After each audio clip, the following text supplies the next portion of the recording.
stripes and you let the city know you rock 'em. Yeah, we got 'em. Yeah, we fought 'em. Like that black and orange up on 'em. Bingo ball 'em. Never stop it. To the beast and know 'em. Who they rockin' with the diamond stripes? Flossing on the ring. Cincinnati, she's our queen. We gon' show the world who king. Orange in the day, black in the night. Stripes in our veins, sparks gonna fly. The beast is awake, orange, black and white. Cause when the jungle come alive, who day we ignite. The beast is alive, Greg. Wait a minute, so Chop, welcome to Bengals and Brews. I'm Yes. your co-host, Greg Luther, with Chop. Chop, man, do we have anything cool to report today? Yes, we do! Maybe. Yes, we do! Go ahead, Greg. You've been waiting, man. It's your spot. What's that? It's your time, man. You've been It's my waiting. time! It's my time! How about this? We waited for this for how long? 1 and 5, both extended. Let's give a big shout out. Come on. I mean, last week was rough. This is awesome. This is positive times. And I believe 91 will be up next. I really do believe this is fucking awesome! Greg, maybe that's why they're pushing the presser off till tomorrow so that they can get all three of them. Chop, this is a sign of something else right now. We got to keep this going. We got to keep this going, Chop. Oh, this is going. Ooh. He's making up for it because you couldn't do it inside Midwest Best Barbecue when we did our live show there on Saturday. Jesus we got to keep this going, Chop. We got to keep it alive. We got to keep it alive. They might do the signing right now. They might sign right now. What? They might sign right now. You keep rubbing that goddamn salt I know, on man. there. We got to keep it going. We got to keep other news going, Chop. We got to keep the hurdle going. We got to keep the sauce train going. Poor Chop. What the hell is wrong with this guy, Poor Chop? 2 fucking minutes in, Dale. Dale, 2 minutes in and he's all sauced up. I know. listen to me. It worked last time.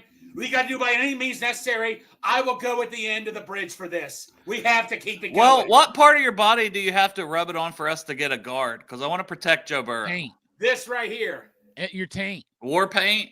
Yeah. The war paint, whatever by any means necessary. Great. We're going to get this through. Put that barbecue sauce on your taint and see what happens. What's the taint? It's a taint.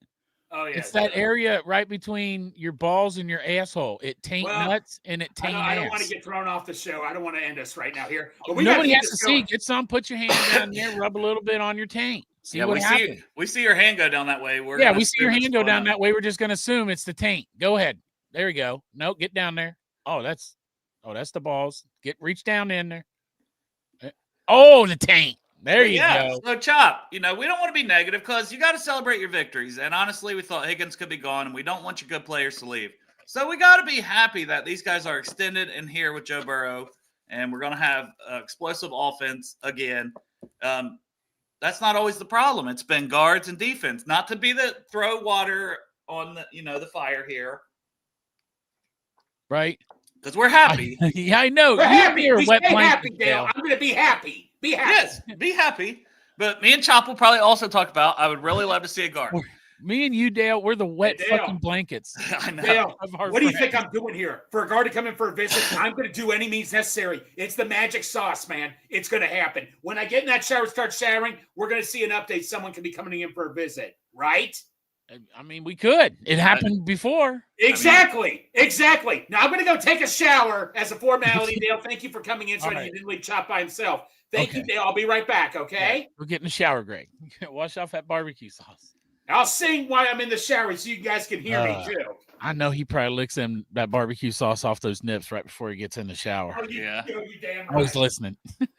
Yeah, because he loves that sauce. So. Yeah, I know, man. Oh, he Look, is, Industrious. He's going to need a sauce chair now, too. He's going to have to buy a third chair. I Sweat know. chair, sauce Yeah, that's chair, right. regular chair. Sauce chair.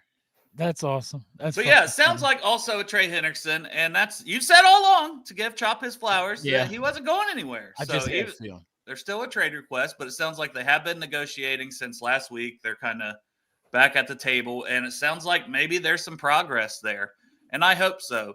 So what are you thinking for a contract for him? It almost sounds like maybe a holdup from Jeremy Fowler today. Yeah. Was talking about like where he's got 16 this year, because the Bengals might be like, yeah, we'll add 30 for 2 more years, but let's keep it that 16 this year. And he's like, nah, I don't want to be under that 16. And teams have done this where they've just ripped up the contract they're on pretty much. Buffalo. Yeah, Just- exactly with Josh Allen, we just seen it. He had several years, but it was just basically tore that one down. And here's your new base salary. 6-year Here's what deal. you get per year, and they work it that way. So I don't know, maybe if that's what the holdup is right now for Trey, but it sounds like positivity as far as that. And what are we going to do if we don't have Trey Hendrickson for pass rush right now going into the draft? You never want to be this deficient in one area, and pass rush to me is still pretty deficient, especially if you don't know what's happening with Trey Hendrickson. So getting him back, you at least go, okay, that guy got me 17 and a half sacks 2 straight seasons. So I feel good that I have him back. Now, can we add to it in the draft? Exactly. There's a clearer path to me for success by doing that. Losing him, I don't see any path to success as far as rushing the passer, because you don't want to have to rely on a rookie. Plus, it's going to give whoever that is more attention, because we know Trey's going to command attention if he's out there. For Osai and Murphy and other guys should be getting, back to the quarterback and whoever else we draft. So I definitely want Trey back. I think there's some positivity with that. And then depending who you want to believe, Slick Rick, Gordo, whoever, these guys that are out there, they're talking about Scherf being in the picture. And Slick Rick even still mentioned Tevin Jenkins, but he is visiting Seattle today. I haven't seen any updates on anything else as of now, but I haven't really been on Twitter the past hour if Tevin did sign with the Seahawks. But, he still mentioned Tevin Jenkins. But Paul Daner said he didn't think that they were really ever that interested in him in his article in The Athletic that I read today. I'll be damned. But he did mention Scherf, but he thought that could take a while. So I don't know. It depends what you're hearing, but it does sound like maybe there's some interest with Brandon Scherf. Yeah, he's 33, but still had a 70-plus pass block grade last year. And that's what we need. We need somebody that can pass block, because we throw the ball a lot. I mean, we just signed 2 receivers to mega deals. Yeah, we did. That was a quick-ass shower. Yeah, I'm same way, man. And if everybody is believing the same person that originally last night came out and maybe not originally, but one of the first ones at least, because I don't keep track on who did it first, but one of the first ones that came out and said that they're done. Deal is done. Also says Trey Hendrickson later this week, and they're going to also bring in a veteran guard this week. So let's see what happens. Yeah. So if it's Brandon Scherf, I'm perfectly fine with that. And it's probably a 1-year deal because of his age and everything. And I would hope he would be okay with taking a 1-year deal. Maybe it is 2. Who knows? Because you see Zeitler still playing at a high level at his age. Right. So Dale, say if it's not Sharif, say if it's either Reisner or Hernandez, and it came down to those 2, who would you pick? I wouldn't have an issue with either, to be honest. I mean, maybe I would pick Reisner just because Hernandez is coming off an injury. And missed a lot of the season. But Scherf has an injury history too. You're not getting anybody that's going to be like, oh, this is a perfect, kind of guy you're bringing in at this point of free agency. But you got plenty of guys that can help, because right now you're looking at Cody Ford and Cordell Volson as your 2 starters at guard. We can upgrade both of those spots, I still think, even if we just sign one and then draft one and make them compete, right? If everybody's competing for one spot, it's a lot better than just handing out jobs. Yeah, if you wait until like round 3 or 4 or something, you can still get a really good guard in the draft. But we need one in our free agency. We can't go in the draft needing 2 guards. Absolutely. No, because you only have 6 picks right now. And I still think there's a chance we trade down from 17. But I just go back to what a lot of people say and they talk about, and I agree with them. It's a very deep group from the 15 to 75 on your board, may be very similarly grouped for a lot of teams and stuff. Somebody 75 might, be somebody else's 15 or to 20 on their board and vice versa. So I definitely think it's a good draft. The more picks you can have, but who's going to trade back? Because they want to keep those picks for the same reason that we want to move back to have more picks, because they know there's more guys, more swings you can take at it. So it may be hard to find a trade partner to move back from 17. I'm telling you that I know the mock drafts don't go like the real draft, but almost every mock draft I've done, huge benefit by taking pick 17 and turning it into somewhere between 20 and 23. You can pick up I know there's no way this can happen in a real draft, but most of them I get a 3rd round pick with my 1st round pick. All I do is trade 17 for like 20 through 23 with Denver or Seattle or something like that. And you can add a 3rd round pick normally, and it takes it on the simulator that I use. But to tell you the truth, Man, I fucked around with that simulator, and I think their trades are not good. Like you can be like, do a I'll lot. take a third and 3 of your 6s for my 17 and your first round pick, and they'll be like, okay. You know what I would never trade though? What? Midwest Best Barbecue and the Chop Shop, proud sponsors of this show. Something I would never trade in. Shout out to Tim and Nicole for helping us support do such an awesome event Saturday. By the way, we got to try a bunch of wings. Thank you for providing the wings for us, and the desserts, by the way, were awesome. Yeah, and it was for the audio. We'll address it once and be done with it. It was all Chop's fault. That's true. And I apologize, but I'm old, and this is modern technology, and I'm out there with a fucking tin can and string, and then they come in with the technology, and I'm like, I get it. Don't worry. I used to work in radio. I'll set this shit up. I fucked it up. None of that's true. None of that is true. It happens. Audio there, but there was certain things, and you live and learn doing a live show. But I was like, man, that sucks, and a little down about it. But I'm over it. A lot of encouraging messages from people, especially like Industries and Dusty and a bunch of people. So talked to Greg. Chop told me, stop being a bitch. Yeah, quit being a little bitch. It's okay. That's all I needed. Somebody tell me stop being a little bitch sometimes. Mm-hmm. But yeah, Calais Campbell, I would like in the room too. I don't know if they'll go that route just because they already have, 4 bodies, and I could see them drafting one. And they're real weird with their roster stuff. I would rather have depth to make guys fight for a job, and most likely it works itself out because injuries and things happen. But for whatever reason, the Bengals are like, oh, no, we don't want to have 6 guys in the room instead of 5, or, they're basically, they want their practice squad guys, not a veteran like a Calais Campbell. But that's just my opinion. Now, I hope they prove me wrong. I'd love to see us I still think Julian Blackmon that we talked about at safety last week would be a good free agent addition. So there's a lot of good guys that could still upgrade this roster. We've talked about like CJ Mosley at linebacker. Yes. I don't know how much he would upgrade per se, but it sounds like Pratt still wants out. So while we're talking linebacker, because I want to get to Bo's other question about Jahad Campbell, because we like him for the draft. Yeah. So we'll talk about him too. But it does sound like, because somebody said something about, they asked Pratt about, and he just said yes. So yes.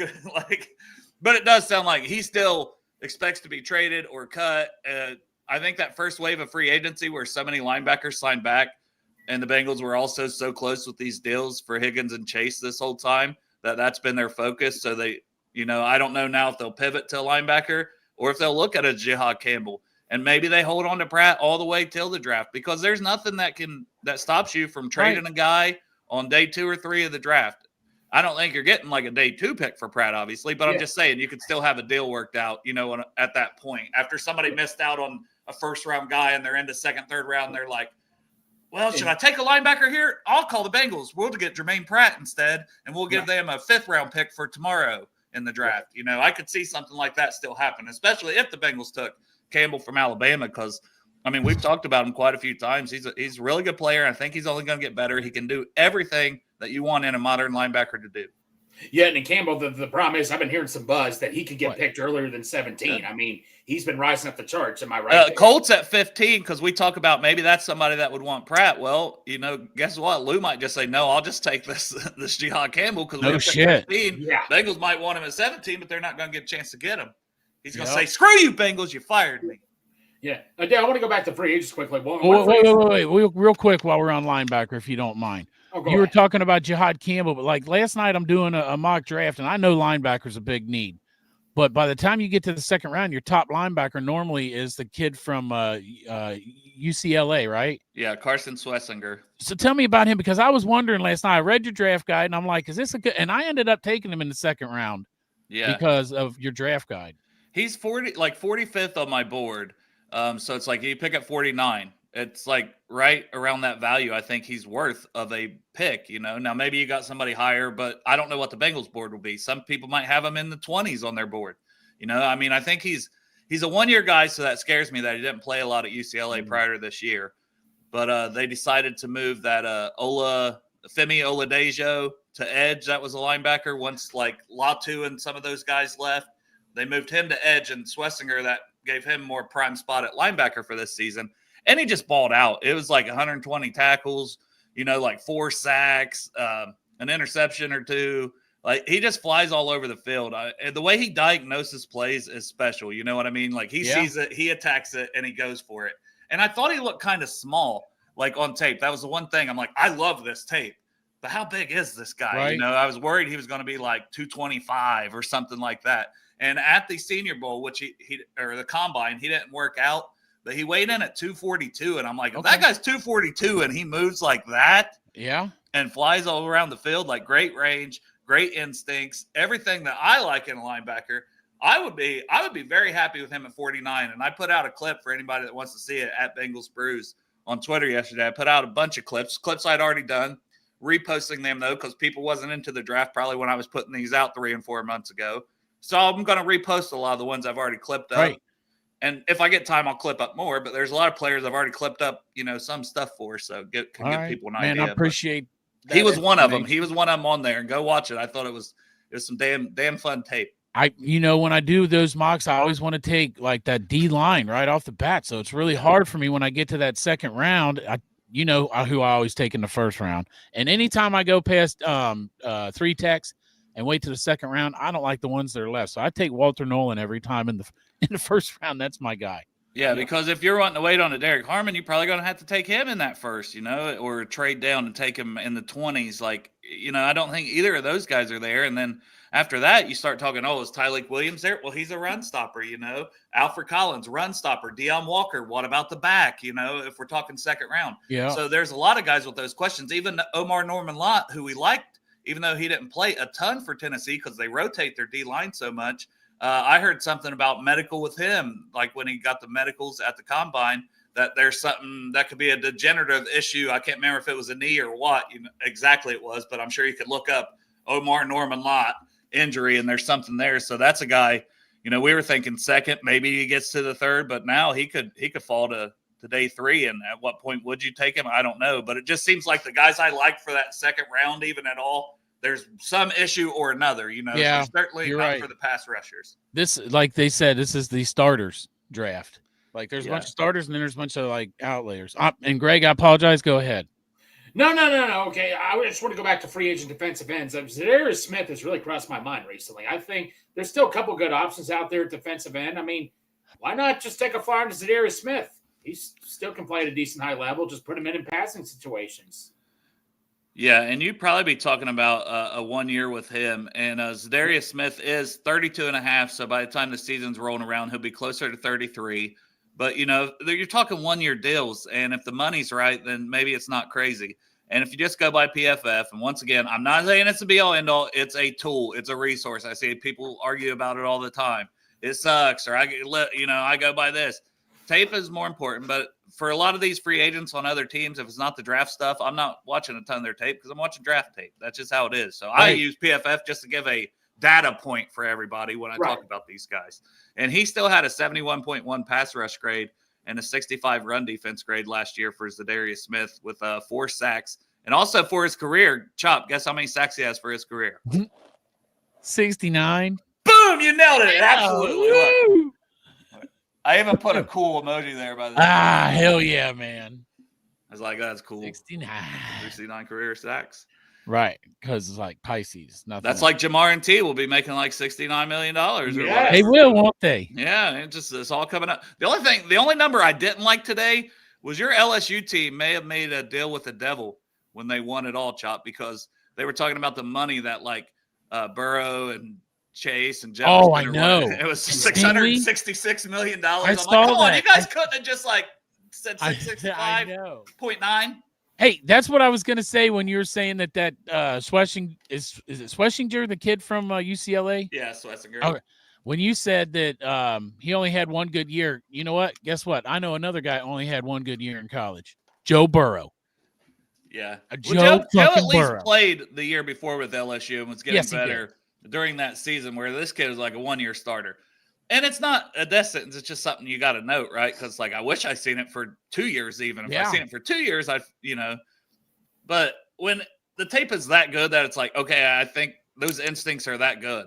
That's probably their fault. He probably should have been on the field sooner for them the way he played this year. Exactly. He should have been playing for your team. Well, and I just want to be able to post that thing all the time. The exciting whites. Yeah. With him and Logan Wilson as the linebackers. Can we get that? Yeah. Philadelphia got it with Reed Blankenship and Cooper DeJean, So I'm going to take that from them and win a Super Bowl with it. Right. right, man.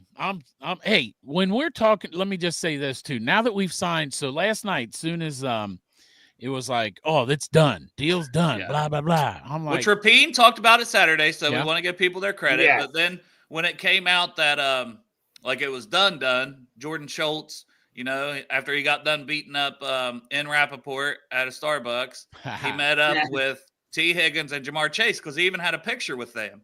So he was with them in person when they told him that they were accepted. So I think the deals were basically done. Yes. It worked out like when James reported them, but they hadn't said like we're announcing this or whatever. Well, like, you know still- what I'm saying? And they told him announce it. Like that was T actually went on there and did the handshake emoji. I think I heard Jamar did it too. They both did it. Yeah. The handshake emoji. What But, about the fucking thing that the Bengals put out on social media? What the fuck was that? I It don't looked know. like Joe yeah. Burrow's jerking them off. Yeah, that was the jersey reveal for like the pants or when we had the orange pants, orange I think pants? it was. Yeah, And like, they did a video, whatever, but it's like they're opening that and looking at it, but it literally like the way the camera is and the way that video is like Joe is like, he's showing them, but it looks like he's just, You can't see the hands, and they're both looking down, and Joe's like, yeah. And the GIF makes his hands move, and it's like, and I see everybody else, like, people are like, oh, man, that's perfect. Like, they're all looking down at contracts, and I'm like, is that what you saw? Is that what you saw? Because me and Chop's mind went completely to, it looks like he's jerking these guys off. Yeah. It looks like he's jerking them off, which basically he went up and talked for his guys and gave them a stroke anyway. Yeah. Hey, it worked, Joe. I don't know if jerking those two off would have changed the Bengals' minds, though, unless they're like cooks. No, it was me putting the sauce on me. That's what changed their minds. Probably so. Maybe he was using the sauce, Greg. Maybe Joe had sauce in his hands, jerking them both off. Well, you're on the wrong show to be swayed out of wanting Nolan at 17. Chop will not allow anyone to talk about not taking him. But no, I do like if Jahad Campbell, if we took it, there's a lot of players. And I don't know if Darius Alexander gets there at 49 as part of this. Peebles, I think Peebles will be there in the third. He might even be there in the fourth. I don't know if people are weird about the size, but he's a good player. But Alexander, I could see going late first. Like I think Alexander, because he had a great Senior Bowl, a great combine, the kid from Toledo at D tackle. Yeah. Because, I would maybe pass on Walter Nolan if you could guarantee me, but there's no guarantees in the draft. Who makes I was getting Darius Alexander. Who makes the impact day one out of those two? I think they both do, but honestly, Alexander is like older, and I think the way he just goes about his business, he may be more NFL ready, as crazy as that is coming out of Toledo, but we've seen the same thing at cornerback last year for the kid from the Eagles. So I think he just seems ready. He seems like a pro ready kind of guy. Yeah. What if you get them both? What if you got both of them? I don't think we would, because where we've got Slayton, Hill, we've got Jackson and Jenkins, that's 4 spots. You're not going to roster more than 5 at D tackle. So that's why I say, like, if they bring Campbell in, who are they not? I mean, on paper, but like I said, it typically works itself out with injuries and stuff. So I would probably still bring a Campbell in and say, screw it, we're going to figure it out, But BJ Hill's not going anywhere. We know that. They gave him. Well, now, Dale, another player that's entering the conversation, I remember I even messaged you on Twitter about the corner from Michigan, Will Johnson. We got a really good connection with Michigan. Now, I've always stated at another corner, not really draft one in the first. Last year, I did predict, I said last year, draft a corner in the first round.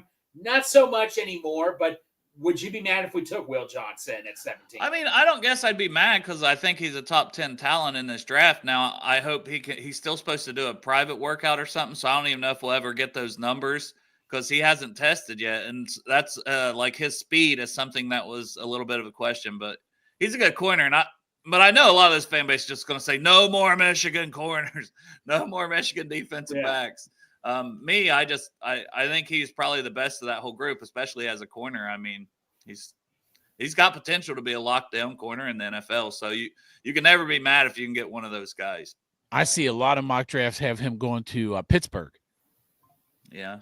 I don't like that. Which they have Darius Slay now to go with. Chop, he's not going to guard both Higgins and Chase at the same time. No. Joey Porter Jr., on the other hand, will be putting his hands all over Higgins and getting some. Yes, you got 6 fouls or whatever. Mike Tomlin was saying, it's like, that's not really how that works, Mike, in the NFL. Him and DK practicing against each other ought to be a lot of fun to watch, right? Yeah, along with George Pickens. They'll probably man. fucking knock each other out. Yeah, with last George night, Pickens. last night I was getting ready to go to bed. I'll never forget this. I was getting ready to go to bed. I'm trying to get to sleep. I'm like, you know what? I got an update on my phone. I'll see what this is. And I saw it from Schultz. I'm like, oh, you got to be kidding me. There's no way in hell I'm going to sleep. I had to work 8 hours today, getting 2 hours of sleep. I just couldn't go to sleep last night. Chop, I know you. I was excited, but Greg gets a different level of excited than me and Chop about literally any little thing when it comes to the Bengals. But yeah, I was happy to see it done, right? And it more so for me, the reason I'm happy it's done, so we can move on to the other things. Like, yes, I'm happy that they're like 100%. Yes, but it's like Chop has talked about.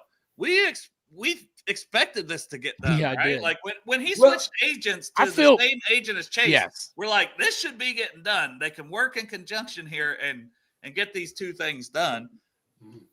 So we kind of expected it. And now, if we can get Hendrickson locked back in, hey, they allowed him to, go on the trade market and check his value and see what teams would give him and this and that. Should be easier to negotiate now. So get him back in the mix. And now that we've moved on from the 2 giant contracts, and Trey's still a big contract out there that they need to figure it out. But maybe they have a good idea of where it's at. You know what I'm saying? Like, they're haggling over this or that, but they got a general idea, and they can move on, and they can go sign a Brandon Scherf. I'm hoping. That's my fingers crossed, because that would be great news this week. Well, let me ask you guys this. 1 to 10, 1 being like 0%, 10 being 100%. Where do you guys stand at right now that it gets done? What, Trey? Yes. Yeah, what one? I mean, come the fuck on, man.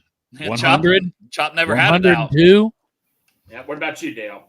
I'll just say, so you're saying 1 to 10. Yeah. The higher is the more likely I think it gets done. I'll say a 9 for now, just because you never know, right? Like, somebody could come in with a crazy trade offer still too for Trey, and then the Bengals are just like, you know what? We did tie up all this money.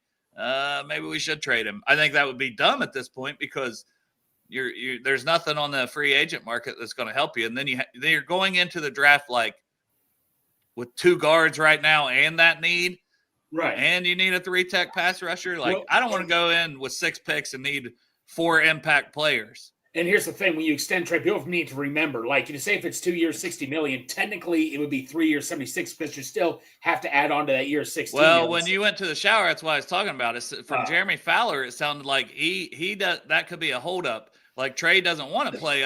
He don't want that $16 million on there. Now, can you give him enough upfront money and this, that, and the other that he's okay with it? Maybe, sure, right? But maybe that's what the holdup is, because they're haggling over that. Because as Chop mentioned, it was Josh Allen we just seen. He had 3-4 years on his deal. Yep. Nope, we're just ripping that deal up. Right. And he's signing a whole new one now. So maybe that's what Trey's wanting. Trey's saying, I want, 30 or 32 per year for 3 years, counting this year and 2 more at that money. Are you allowed to rip that? So you're allowed to rip that contract off. Well, they did it with Josh Allen. They did it with Josh Allen. Hey, so somebody did bring up in the comments a thought that I had instantly last night when there was like pens going to paper, and that is right there. Boom, man.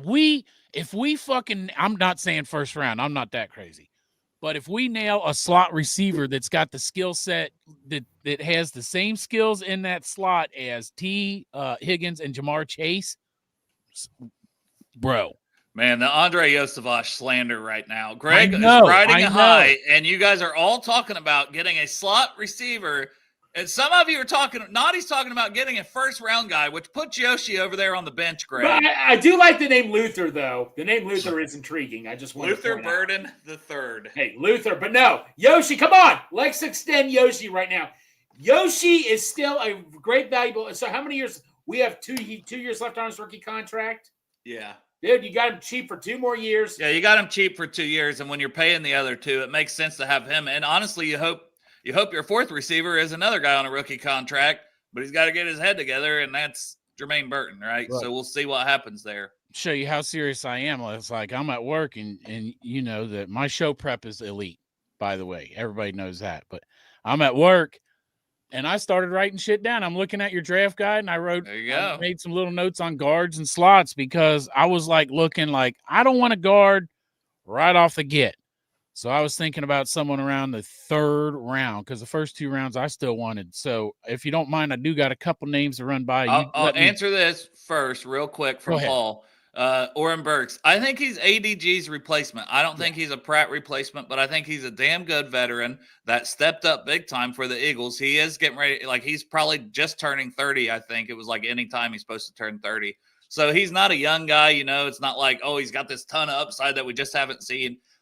He's a good, solid linebacker 3 that you can count on to step in and do his job and probably play special teams. And if somebody's down for a game, boom, I've got him to come in and start. So I think it's a good signing. And they, it was like 2 years, $5 million or something like that. So I think that was good. And that became official today. So welcome aboard, Oren Burks. Hell yeah. I'm aboard. So I know someone put up your guy from OSU, Emeka Egbuka.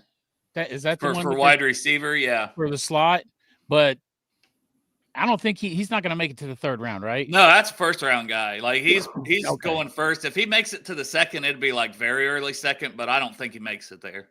So I don't know. Maybe these guys don't make it. I only got a couple other names I wrote down, and it's I'm going to give you the 3, and you tell me what you think is Xavier Restrepo, Jalen Noel, and then you didn't even have this guy as a slot, but I thought, I wonder, and his Tez Johnson. Oh, yeah. Yeah, I mean, he's going to be a slot for sure. Yeah.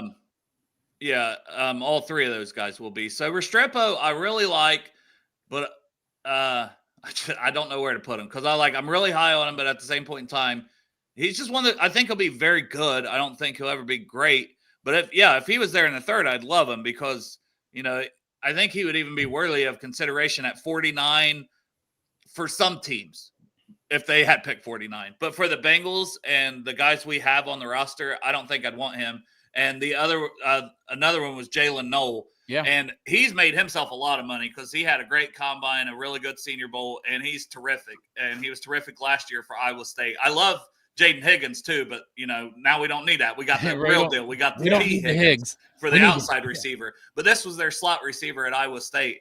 And he's very quick. He doesn't I don't know. It's weird because he doesn't make a lot of guys miss, but if he gets a crevice, he's just gone. I don't know. He's got very good play speed, even though he's not elite time speed, it's very good, but his play speed is incredible. He can give you stuff in the return game.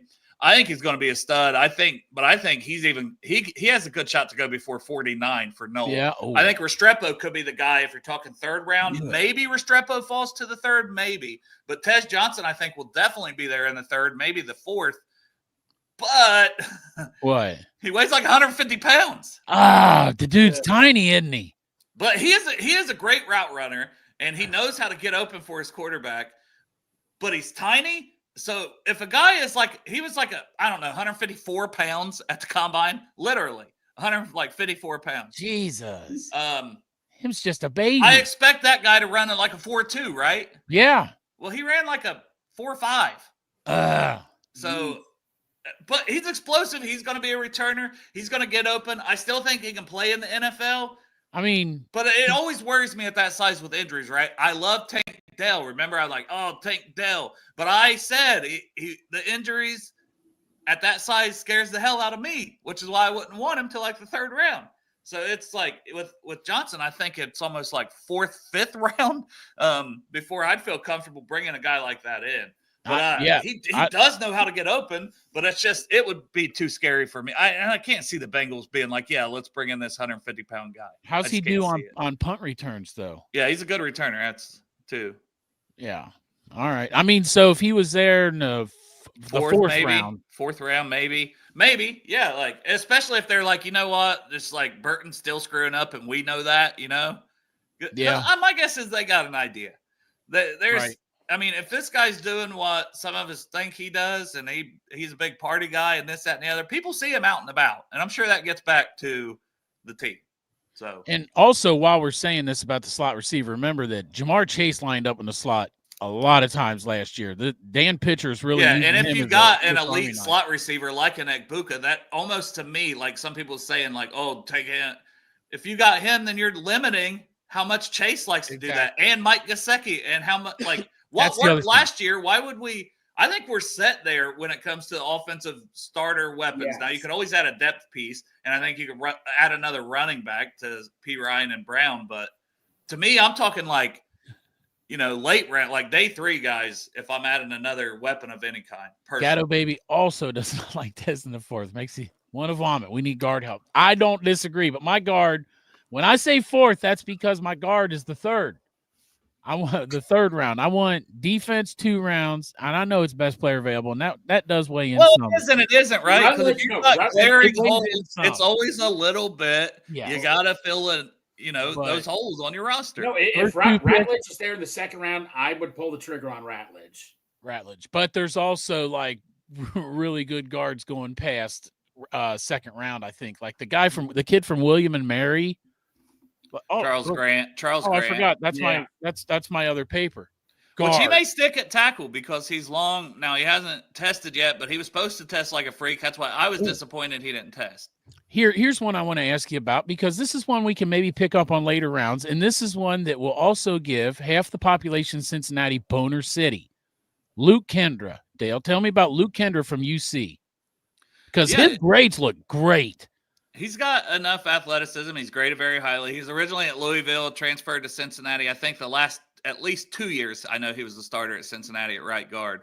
I just think he's a good, solid player. I don't know exactly where he's going to go, to be honest. I think I've got him around maybe 4th round, but could I see this guy going in the 3rd? Absolutely. So he could be like one of those, back end guys like we see with like a Dominique Pooney. And I think he's going to be a guy that plays in the NFL for a long time. I don't know if I'd just bank on him as being a starter. But like day 1 starter, you know what I'm saying? But if you got him in here and he was competing with, I don't know, because I want us to sign Scherf. And I do think this kid is more of a right guard. And if we sign Scherf, I feel like right guard should be filled for this season. It wouldn't keep me from drafting a Luke Kendra in the 4th round, though. Yeah. Because if you're signing Scherf, it's a 1-year thing. And I think you're learning behind a guy like Scherf, who's been a Pro Bowl guard, would be a great thing for one of these rookies. And injuries happen. So so he's not played the left side really at all? Not that I'm aware of. I would have to look into that more, but it doesn't at the top of my head pop out that he has. And then other guys I kind of wrote down for around the 3rd, hoping for 3rd round, but I'm not sure, because I'm always going on those fringe 2nd, 3rd round, because I want the good players in the next round. Is my homer ass went with Miles Frazier, but man, that dude looks good. And then the best one I wrote down was William Milliam. Is that right? From West Virginia? Wyatt Milam. Well, he's going to go way before us. Yeah, it could be pronounced a little different, but it's somewhere around there. I don't know, actually, because he had a terrible Senior Bowl week. Did he? And he's used to playing tackle, and he was playing guard, so it's like, is it part of that? But then you see guys like Ray Zabel that didn't bother them at all. They excelled when they had to do it. So I don't know what his fit is. He's got shorter arms if he were to stick at tackle. He's a taller guy. I don't know. I go back and forth on him or how high I'd take him. If he was there in the 3rd, I think I'd roll the dice because, once again, in a pinch, he's another guy that you could have fill out at tackle because he's played a lot of it in college. And you said Scherf plays the right side, right?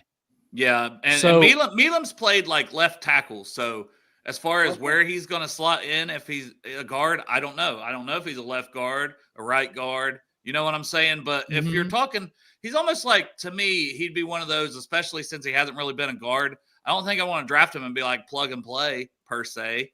But yeah, I guess if it was you're competing with, let's just say we sign Scherf.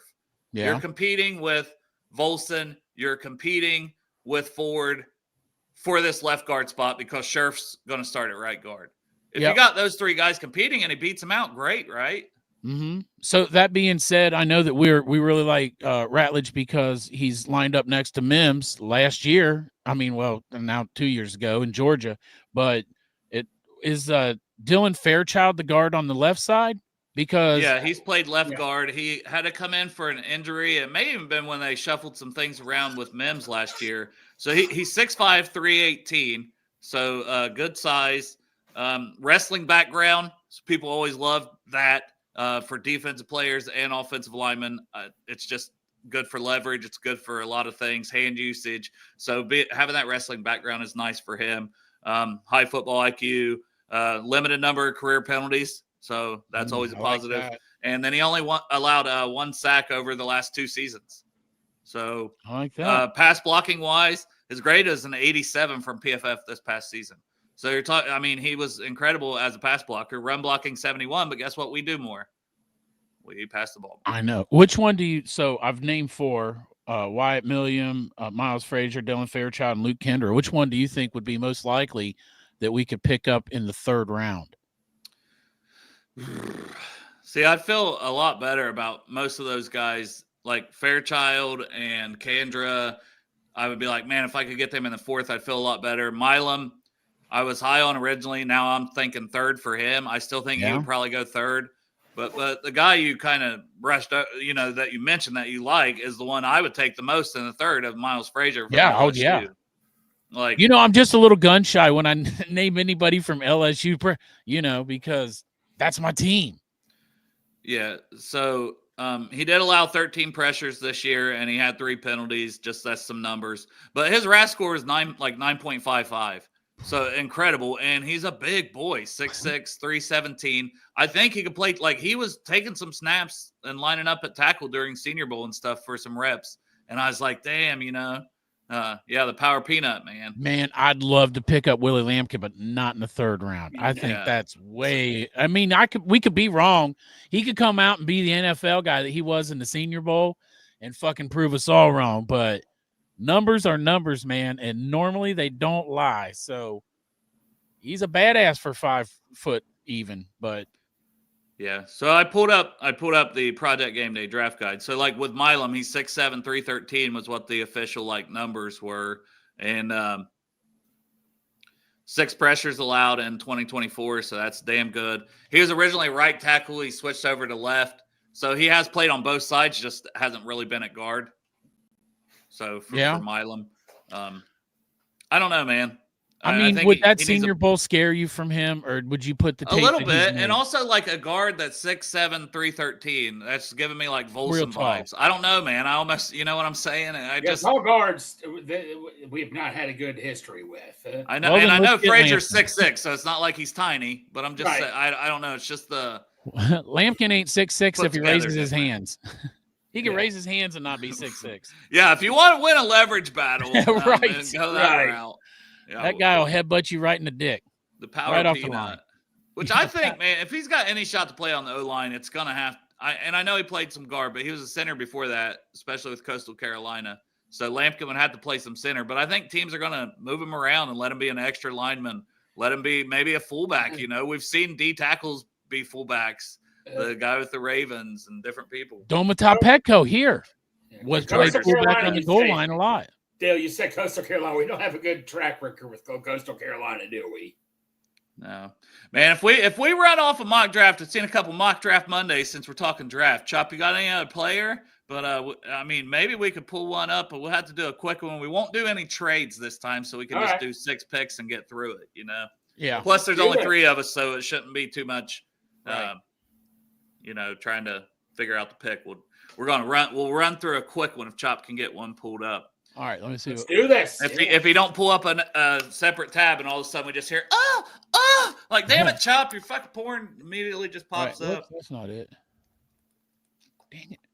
But yeah, so it sounds like the press conference, Greg, because I know that's what Chop's popping that up, something that you were dreaming would happen. And we talked about a little bit. It seems like it's going to happen. Well, now it sounds like it could be tomorrow that we get the press conference tentatively. And that's from Jordan Schultz, too, who he should have an idea. He's got to end with these guys clearly. He clearly no, because remember, he's the one who reported Orlando Brown also. So Jordan Schultz is our guy. I mean, Adam Schefter, you didn't see him tweet till like 3 in the morning and Chop. I know. Oh, man, you can tell. Well, I don't know who's more hurt. People like Schefter, because he clearly hates us for some reason. Or all these other fan bases. Like, how about that Packers guy, which I called him Bukaki. I don't know his actual name. I call him Bakari. I just called him Bukaki. So the Bukaki, the guy, the Packers locked on guy is who he is. And he's just doubling down on all these. First it was like cheap ass Bengals, basically, is what he was saying, are not going to pay T and Burrow. Then we'll see how good Burrow is and all this and that. Well, no, now that we pay him, he's still like, well, DVOA and blah, blah, blah. And it's like, bro, why don't you suck a dick, honestly? Yeah. Well, how about Shannon Sharp? He says, oh, they're not going to get Chase and Higginson. Then he says something like, oh, well, they're not going to get Hendrickson re-signed. That's not going to happen. There's a hell of a lot of moving the goalpost all of a sudden, isn't it, by these guys? Yeah.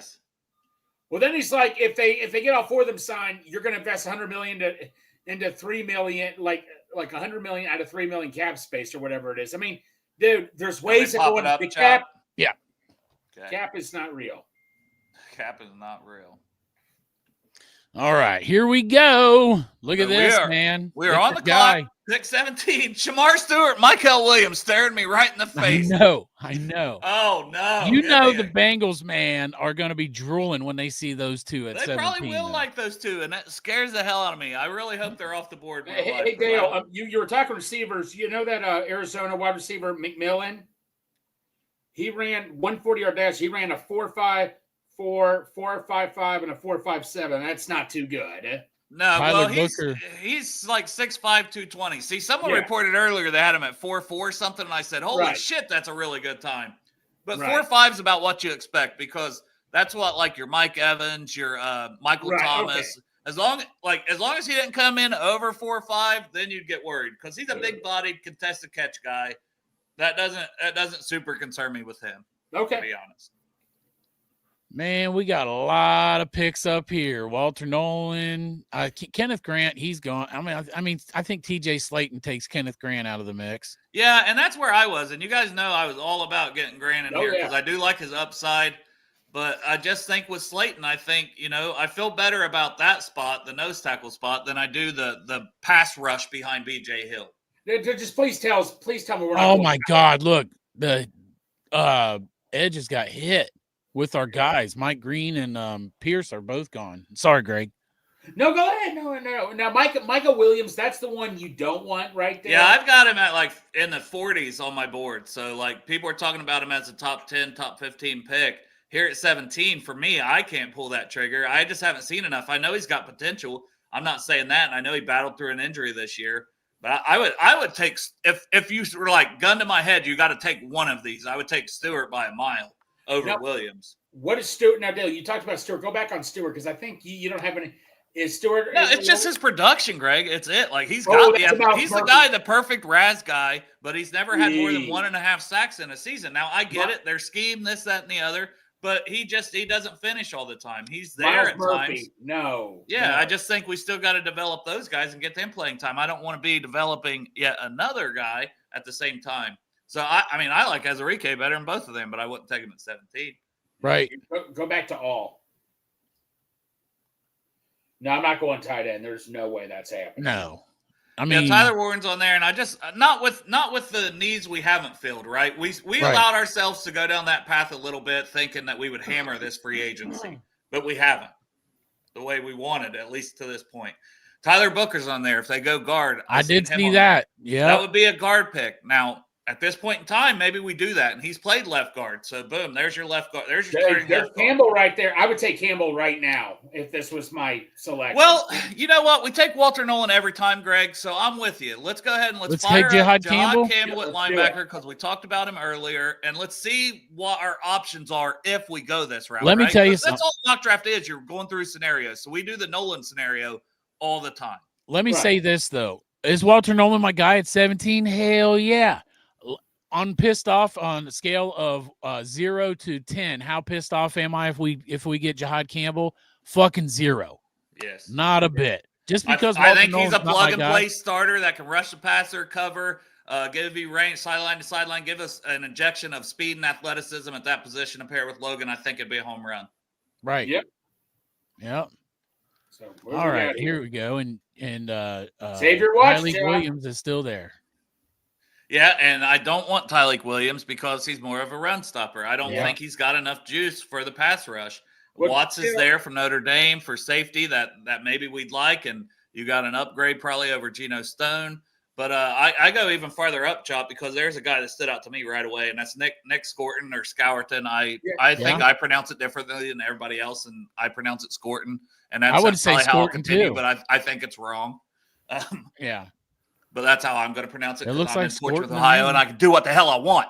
But to me, boom, there's an edge, and you could say, well, he's not as explosive. He's not going to bend the corner. The things you've talked about, Dale. Okay, well, those guys are gone, and now we don't have a great option for D. And let's look at D line too. Yeah, Joe, let's do that. So Alfred Collins again. Look at the guys at the top where I already talked about those top 4 earlier on this episode. I said Williams and Collins are your run stoppers.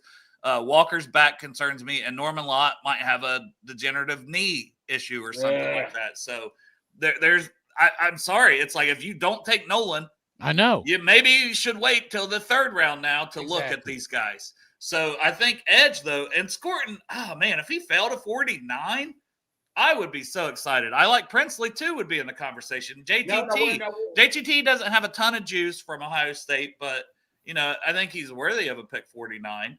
But yeah, Scorton here, I still think he's like a top 30 player, and we're picking at 49. So a guy that I think's top 30-ish, he's somewhere in that 30 range for me, and he falls to 49. Because I wouldn't be surprised if the Bengals like him enough to take him at 17, just because he's a big dude. He was down. I think they had him put on weight, and I think that was part of it. But 2 years ago at Purdue, he had 10 sacks. Last year, he still had 5, playing across from Shamar Stewart, who only got 1.5 in that same scheme. So I still have a lot of belief in Scorton, and I think he's going to help the pass rush. It's not going to be the explosive athleticism, speed off the edge, but he knows what he's doing. He's got a wide array of pass moves. Give me Nick Scorton. I'm going to get Nick, but I just want to take a look here and peek at the offensive line. Yeah, and Connerly is one. Oh, Ratledge. And Ratledge is there. That would be, I think a lot of people would love that. We just took him though, right? In one of these scenarios. Yeah, we did. I want to mix it. Right. Let's go back and let's get Scorton. Well, and then there was there was Josh Connerly on there, and I think he's a tackle, but could he probably play guard? Yeah, and I think the value would be insane at 49. He's also around that 30 range for me on my overall board. But I want the edge, okay? I'm greedy, and I want the edge. You're right. Well, look at that. You tell us about Rutledge is still there. Well, Collins is also a better run defender. He can give you something pushing the pocket, but it's not going to be, he don't have the pass rush moves. He don't have the juice, but he's huge, man. He's another guy that's like 6'6", 330 or some shit like that. Yeah. The guy's a monster. So he would be, and in the 3rd round, it would be great value for a player like that. Yeah, and we did. I mean, come on. Ratledge staring us in the face. I mean, he's there, but we do that all the time. Let's take a look at safety because I think we need safety. So what about Winston? Your guy Winston's there. And we took Winston last time we did one, so we won't take him again. But I've said I think he's worthy of this pick. I think he could have been in late 1st, early 2nd conversation prior to being injured this year. Makuba is a great cover guy, so I think he would pair very well with Jordan Battle, and I would have zero issue taking Makuba here in the 3rd if you guys wanted to go the route of safety. No. I think Goodberry's very high on him. I mean, he can run around all over the place. I've heard great stories about Makuba. So, and then Robert's saying Bowman, safety from Oklahoma. Yeah, he would be in that mix too. I think he's underrated on this board right here that they have. This board is a lot better. I don't really trust this board a whole lot, Dale, because when I was doing mock drafts last night, I had your draft guide also pulled up at work because I'm doing my job diligently, and man, they got some fucked up positions. They're not right because you are the guy I believe. You know what I mean? And then I see some of their numbers, and I'm like, well, that's different. So I just go by, your draft guide. Yeah, because we all know who's the real expert. That's right. What other? Hey, let's take a look at tight end in round 3 because I don't think Fannin. Oh God, Ryan Sparks might kill us if we don't consider Harold Fannin here. Ferguson there, but Dale Ferguson, man. I mean, I still think Fannin would be a good pick here. For me, I think the Bengals are not going to go tight end, and that's some people don't want to hear that but man. Let's go to corner. Let's take a look. There's Restrepo. Yeah. I still, man, I just think we're set at weapons for this, at least this season, and we'll see how it goes. But who is it we were gonna pick? Well, what's at running back? Let's look at running back. Yeah. Princely still being an edge is like, it would be hard. Everybody loves Scatteraboo. Look, I like Scatteraboo too. If we didn't have Chase Brown, Caleb Johnson's a thumper too, man. That's a big running back. He runs super hard. Some people think he'd be, maybe go in the second round, and he's here in the third, so he would be under consideration as far as the running backs, more than Scattaboo for round 3 for me. Scattaboo, I'd be more interested in if it was round 4. Hey, That's Sam, just you go to corner, please. Corner. Greg loves him some corners, boys. He does, Yeah, man. Denzel Burke. But I know you're not too high on him, are you, Dale? No, it worries me, man. That Oregon game, I can't get out of my head the first game they played, and he just got burnt over and over and over again. And I mean, he's had a good career, but I just can't get it out of my head. All right. I keep liking Kobe Bryant. I like Kobe. Yeah, he's a dog, man. He's a little undersized, but I think he weighed in at 180, and the concern was he was maybe a 170 kind of guy. Yeah. Scrappy as hell, man. He's a dog on the football field. So Let's take a guard. honestly, Kobe Bryant probably, Chop, is probably. I'm glad you mentioned that name because of that corner group there, he's probably the one I'd be probably the highest on that's still on the board here in the third round in this scenario. Yep. What'd you want to look at? Who are we gonna? Well, let's go back to guard because Ratledge was there, but we don't have to take him because we've taken him before if we're trying to do something. And Miles Frazier's still there. Well, Charles Grant, Charles Grant, right there, buddy. Mm-hmm. Yeah, I'm just not sold on him yet, guys. All right. Especially for guard, I don't know, man. And I know the small school stuff. You still get good players from small schools, but I got hammered for talking about that with Volson. And has he panned out? No, but I also thought Volson was like a 6th-round guy, so it's kind of a different conversation. Yeah. Too.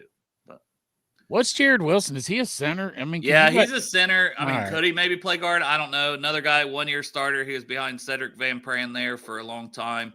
I like him. I think he's a very good player. I don't necessarily see us going that route. Won't surprise me if Ted gets another 1-year extension. Yeah, like last year. It really wouldn't. I hope so. No, absolutely not. He played really good last year, so Yes, I he hope did. And then we still think Matt Lee could be something, maybe Yes. the center of the future. So I don't want to spin that pick. Yeah. We have not taken a D tackle, and we have not taken a guard yet. So we've taken John Campbell at linebacker and Nick Scorton at edge. I like Deion Walker. I know like he's Deion got the Walker, back injuries, Dale, but when you said that he had him the entire season last year and played through it, and he still broken ranked back, highly. basically. Yeah. Dale, he's tempting, man. Unless he all of a sudden, like after the draft, needs off-season surgery. You got to know what the medicals are, right? But he's Yeah. a big son bitch. I mean, and I'm not opposed to that. So let's. I mean, but we took him the other day. So Yes. Damn it. I feel like we're at the point though that we almost got to take one that got. Let's just do Makuba. Let's go do crazy. Makuba, yeah. No D tackle, no guard. Everyone's I going to know. yell at us when they just see the mock itself. Like you guys are Without dumbasses. the We're content. picking They players that we don't want to pick the players we just picked, and we've been hit with that a lot. When you put this one up, Dale, you have to put the disclaimer like. No, "Please I'm just watch not the going to show." put it up because I don't need that. I don't need no more negativity online this You don't week. need that Winston's stress. sitting right there. Wow. Oh my God! and Look we at took that. him, but We already. got- Look, Anthony Belton, big some bitch. That's right. He's a big son of a bitch. I remember that from the other day. Yeah, and he's The only thing I know about Anthony Belton. yeah, he's played right tackle for NC State, and he's a big son of a bitch. And I think his future is probably kicking into guard and just mauling people because he's really good at that. See who's interior O-line that's left. Yeah, there's Kandra. Oh yeah, it is. McLaughlin's a center. Rogers, some people like. I don't know that I'm super high on Rogers. He's been a tackle, but he's going to kick in and play guard or center. I think he might end up doing either one of those. But he's been he might be a 6-year guy. He's played a lot of football at Texas Tech, but I think he's decent. I think he's got decent athleticism. I think he might be okay, but I'm definitely higher on Kandra than I am anybody else on this board if we were to take a guard. So basically, D tackle and guard here. Who is D tackle again? Where's it at? D line. Yeah. So CJ West, and Ty Robinson. Hey, Dale, I know this doesn't matter too much. Obviously, Ronald Darby, I know you were kind of high on him. He signed with the Texans. Yeah, like 7 years ago. Man's getting old. I don't know what he's done lately. But, CJ West, I know a lot of people would be like, oh, that'd be a good pick here at this point. Maybe just a touch high for me, but he's 98 on this consensus board, and we're at pick 119. Right. He played very well against Ohio State. I still think he's a better run defender than pass rusher, but he's got some quickness. He's got some juice as a pass rusher, too. Ty Robinson tested like a freak. He's more of a bigger guy. I think he's like 6'5", 6'6", 296, something like that. He's kind of been a little bit edge/inside. I'm not loving D-tackle. We kind of screwed ourselves on D-tackle. You know what I'm doing here in this scenario? I'm on the phone already with Calais Campbell. Yeah. For this season. Oh, yeah. Because if you went Jahad Campbell at linebacker, Nick Scorton at edge, Andrew Makuba at safety, and it's like, okay, I don't – and we may still take a D-tackle at some point, but I'm not like, okay, I'm counting on this guy this season at this point. So Calais Campbell, I feel like I could count on him. Right. I said we got to go guard, right? And guard can be Belton, too. So we could take Kandra or Belton, either one. For me, I'm higher on Belton, even though he's played tackle of kicking inside. I just think he's a touch better player than Kandra, but I wouldn't have an issue with either guy there at all in the fourth round. Belton. Where the fuck All right, is let's go Belton. Tackle. He's listed with the tackles. Yeah. Oh, big on pitch. There you go. So we'll take Belton, but Luke Kandra would have been a good pick there too. Yes. To get us at least a guard. I mean, and if we were doing trades, that would have been a good Pete. place to trade down a few picks. Yeah. And you could probably still get Kandra. Holland Pierce must have raised up here because we got him in the 6th round in our mock the other day, and I just seen him go off the board here in the 4th. So Chris Paul. Yeah, big fan of Poo-Paul, which we took the other day. That's right. We already got a linebacker anyway. And we already got our linebackers, so I feel good about that spot with Campbell there. I think he'll start. You want to go right to tackle and see what it is? We'll go right to tackle. I'll still maybe take a peek at running back. I like Elijah Roberts from SMU. Ty Hamilton's more of a run defender, so is Stackhouse. Cross I almost see as like a 7th round undrafted guy. He's just so small, man. He's like 280. And I know I try to say, hey, it doesn't matter if you can play, but I just think that's going to keep 280 and the difference between 280 and 290 at D tackle to me is significant. Right. Well, I mean, you're talking 10 pounds of muscle. It's not like my big fat ass. 10 pounds on me is fat. 10 pounds on these guys is 10 pounds of muscle, and that's it's like a thin corner, right? We go back to the guy that everybody wanted a couple years ago. That was like Manuel Forbes. Manuel Forbes, like 165. Yeah. Had he been 175, that's a big difference. I don't know. So I still don't see D tackle. We've decided we called. Calais Campbell will be signing with the Cincinnati Bengals in this mock draft scenario. Celebrate accordingly. Right. Yeah, we already got our safety with Makuba, so I don't think they doubled down there. We've got an edge. Corner. Running back. What's at running back? Because I you just got to remember, a lot of times we double down on one position also, so you got to keep that in mind. We do. And I could see that being D tackle, and we didn't take any of them. So that's the position maybe. But we did that last year. It could be edge this time. Martinez? Our top 2 guys are Neal and Giddens. Yeah, and I like both of them. And in the 5th round, I'd be ecstatic to get either of those guys. Which one's the thumper? I think Neal is a little bigger size than Giddens. Giddens maybe a little more explosive, shiftier in the open field. But Neal's pretty shifty in the open field too. Both of them can catch the ball decently. I'm just a touch higher, I think, on Devin Neal, but it's very close. So let's just put Neal on the board. Go something different here. All right. Give us a Kansas Jayhawk. They gave us an A grade for it, Dale. Must have been good. We already got graded. There we go. So here with the last pick, we don't, we can look back at edge again, which we've already taken. We'll look at deep tackle just to fill this out and end this one because we're a little over an hour in. So try to make a quick pick here. You say we're going to look at tackle? Yeah, because we haven't taken one. So, it's not looking good for the pass rush here. Scroll down. Maybe there's just somebody we're missing. I liked Harrison Hunt. Maybe we go that route. He tested like a freak. It was over 9-something, and we're in the 6th round. Let's put a D tackle on the board. Let's go Harrison Hunt. It's he's an older prospect. He was at Miami, Florida before he transferred to SMU. He's moved up and down the line, so he's played edge, but he can play D tackle. He weighed in, I think, around 290 in the 290s, and he tested amazing. I can't remember if he ran like a 4.8 or what it was, but his testing made me go and watch his tape and then add him to the draft guide. So, well, in the 6th and 7th round, I like guys that are super high potential. You know what I mean? Athleticism, you know, and you can find something to do with a guy that's a real good athlete typically. They took a goddamn flyer on Greg's guy. Andre Yosivas, you know what I mean? He was 6th-round pick. So that's after they took Charlie Jones, which goes back to Greg's point. Like, we could have doubled down on an edge or something in this draft for sure, I think.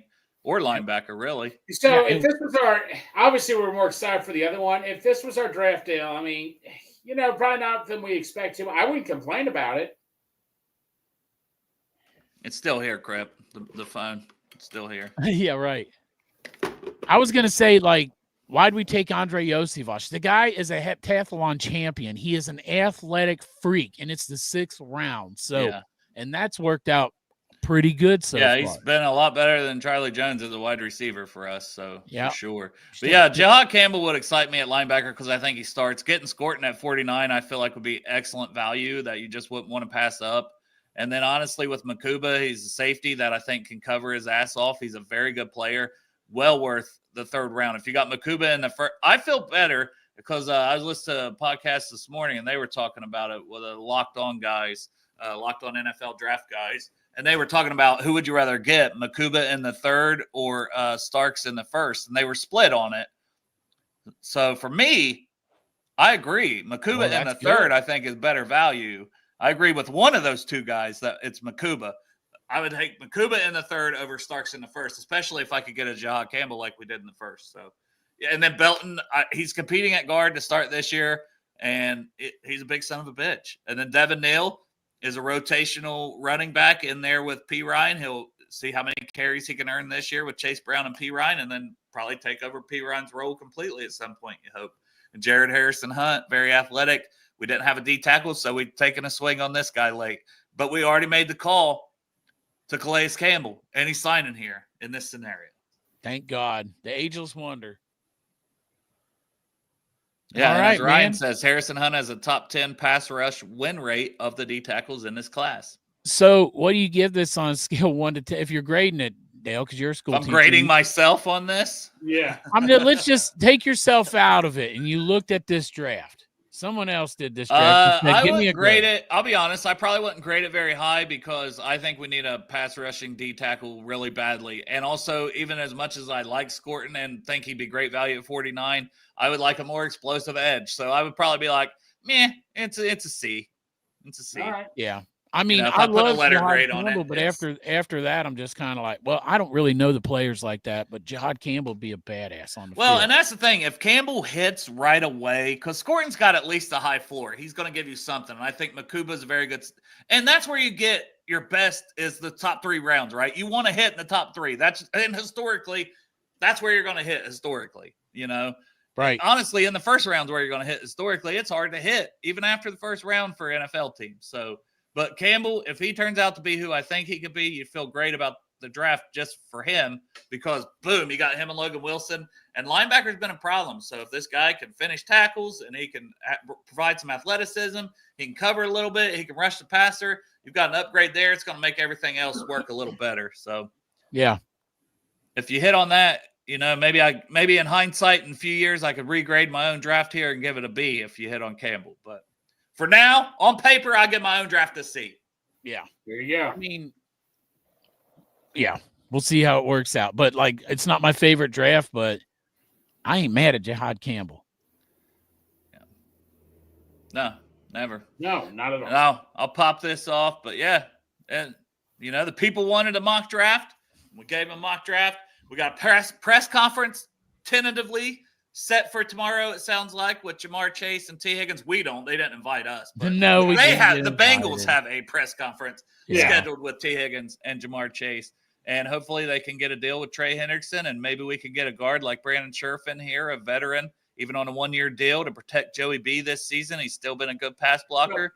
And then we can go into the draft and try to hammer the rest of the needs. So, Dale, what's your grade as of right now still? Is it a D still or?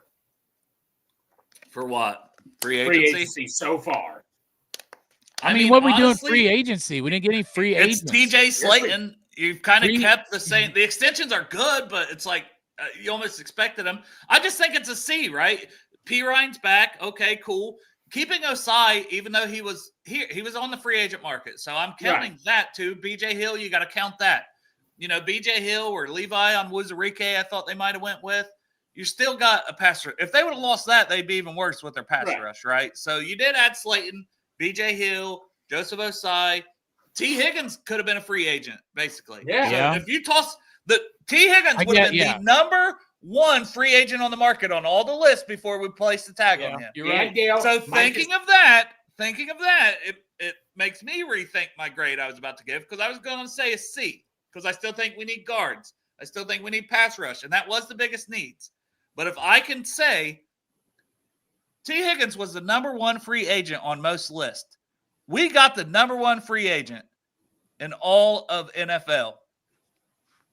That's pretty good, right? Yeah, we also got Mike Gesicki. We got Mike Gesicki also. Mike Gesicki, BJ Hill, Joseph Osai, TJ C+ Slayton, then. Samaje P. Ryan. C+. I talked myself into a C+. And listen, they can get me to a B very easily. Oh, yeah. This week. Brandon Scherf and Trey.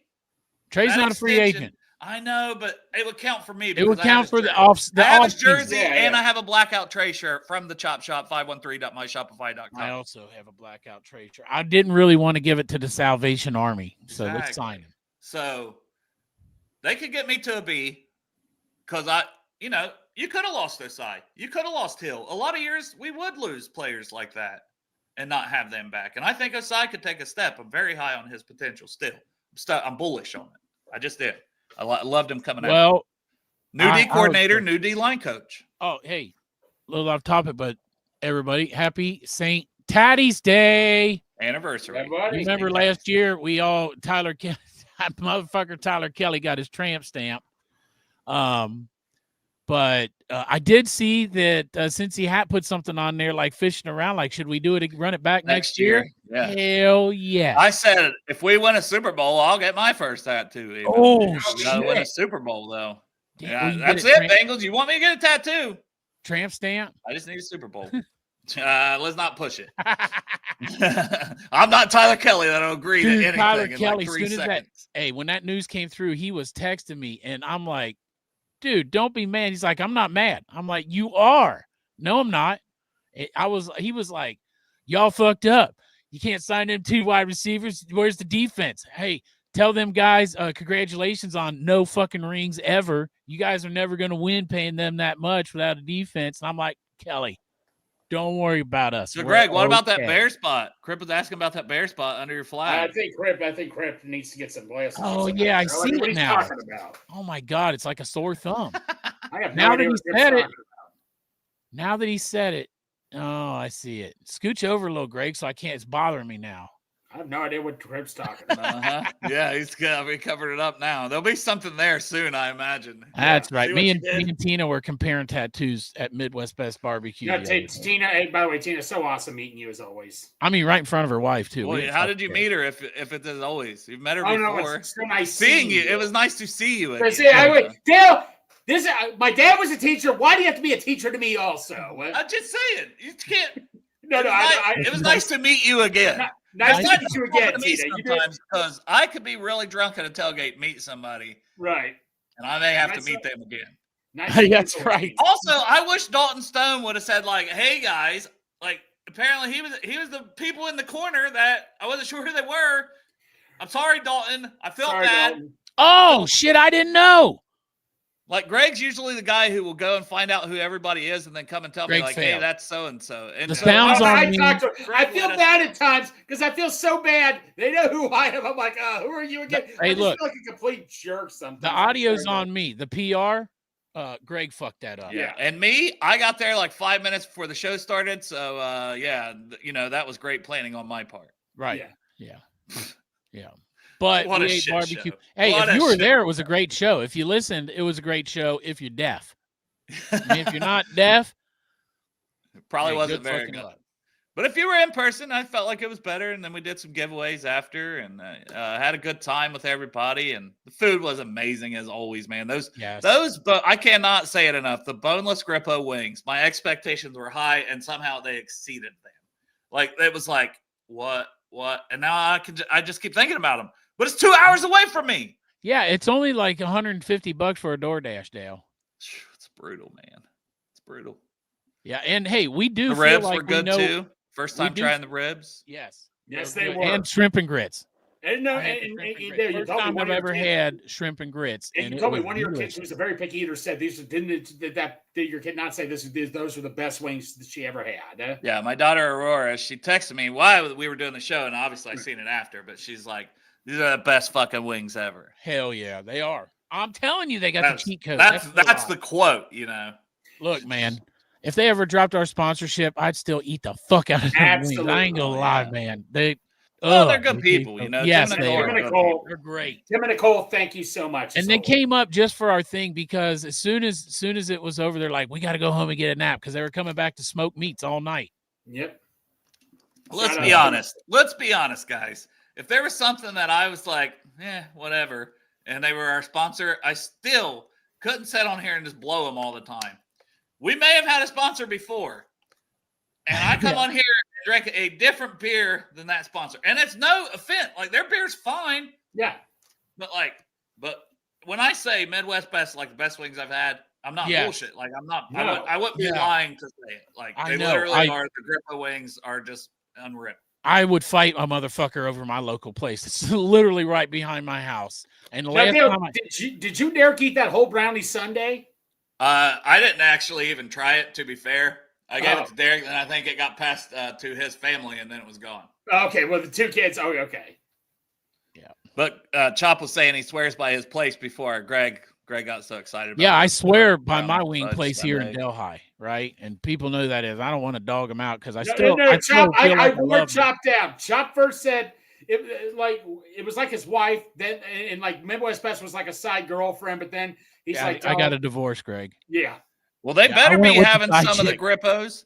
And see, we got to see how many people's going to the draft event. We got like, if everybody could retweet and stuff, the Project Game Day stuff, that would help because we're trying to get tickets Yes. sold. And, you know, we got to let certain places know like 2 weeks ahead, like Midwest. So, like, if everybody like, debating and then they're going to buy their tickets last minute, it's very tough for us because we got to know how much of that food. Plus the Right. Gold Star, we got to tell in a week in advance. So, if you're thinking of going and just go ahead and commit, right? If you're Yes. if you're having commitment issues, just go ahead and commit. Go The ahead and food- commit. Purchase your tickets. The food And you're going to eat is almost worth the purchase price. Like Yes. literally, it's only $30. Dinner costs $30 anywhere you go because guess what? You tip and everything else. So, I mean, $30 you get Midwest Best Barbecue, you get Gold Star, you get confirmed Jordan Battle is going to be there. And there might be lots some of others, vendors, but including Cincy Hat's Battle's going to be confirmed. there. yeah. And some other vendors. We got Darth will have his chains in person. KB Mhm. Art may be coming, but there'll also be raffles with different Right. things like the Fans of Cincy trip. KB Art's going to have an awesome print that he's given us, whether he's able to set up a vending shop or not. Matt. Also, if you get entered, Matt is giving away his football that he got at the Taste of the Bengals that even has Joe Burrow's signature. It has T, Jamar, Burrow. It has everybody on it. Yeah. The entire team. And you get entered. You get a raffle ticket with each of your $30 ticket purchases. You're automatically Free. entered. With every Just ticket automatically for that. purchased, you get an entry to win that football, which has got to be worth several $100s, right? Absolutely. So even if you wanted to buy 2 tickets and donate them to someone else, Yeah. you would still be entered You still get entered because you bought them because you bought the ticket. to win that football. So it's almost like, hey, even if you don't want to go, it's a $30 chance. But I mean, we we're would love basically to have giving it. away stuff by doing this, and we're trying to Right. raise money for the charity. But I know. we're just trying. There's going to be so much stuff there, for like giveaways, raffles, silent auctions, Yes. lots of Bengals fans to bullshit with. I know there's going to be a Steelers fan there. And Tyler last Kelly, night, one that of the motherfucker. residents at work who's a lightweight Cowboys fan, he's not super into the Cowboys, but he's from Texas. Yeah. He's going to be there. If you like another team, wear that jersey, man. It's all love up in there, Yeah. Yeah, and I know, Ryan. I mean, you're in DC. It's understandable. I know we got people all over the place. I fully understand, and if you can't make it, I get it. So Well, speaking if you of all over can't the and place- you're not able to come for whatever reason or other things, or you're out of state, and you're on Twitter, a simple like and retweet and try to, maybe somebody that follows you will see it. Maybe they'll go. So we just appreciate that because you guys are always awesome at supporting everything. And speaking of coming far, shout out to Tyler Bowles. Drove all the way from him and his wife drove all the way from West Virginia to come out to the show. Tyler, we can't thank you enough. That is so cool of you. Well, shout out to everybody that came. Matt is in the chat. Everybody that showed up was awesome because we had pretty much the place full of people. It was good. Hey, I want to say this real quick. I got to go. Get ready for work. I love y'all. Darth, everybody. So thank you, everybody. We're going to end this one. All right. Bye, Chop. Bye. Love you. All right, guys. I appreciate you all tuning in. You guys are the absolute best. Thank you so much. Stranger, it'd be 2,000 miles for you. Yeah, everything's 2 hours for me, but it's 2,000 miles for you. But everybody's awesome. But any support with the Project Game Day and the draft event because there'll be more announcements. But also, Jordan Battle, he's gonna be there. That's awesome. And then Cincy hat, there might be a hat that you might not be able to get anywhere else. Like last year, we don't know. It's just stuff that's in discussions. And, maybe we can get another person or two there that would be of interest to you guys. Well, I'd like to make a shout out. 3 of my family members, they came up to me. They want to donate. They're doing, I believe it's a silent auction, if I'm not mistaken, doing an Omaha Steaks giveaway. For those of you out there who like your meat and all that, that's very hard. Greg likes meat. Yes, very hard. That's very expensive meat right there to get a hold of. And so, that'd be a good thing. That'd be a cool thing to bid on too if you make it there. Oh, there's going to be so many different raffle items and things like that too. Right.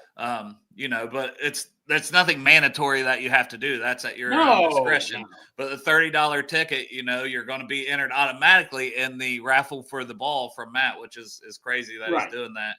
Because man, it would be impossible for me to part with a football like that. Absolutely. But he's doing it just trying to drive ticket sales for the charity. So that's pretty cool. And a lot of people are donating a lot of things like that as well. I'm just trying to raise money, and we're just trying to, want to go have a good time at the end of the day and watch the draft and hopefully pick some good damn football players to help us win a Super Bowl. That's ultimately the best thing. But if you can help charity in the process, hey, why not, right? Absolutely.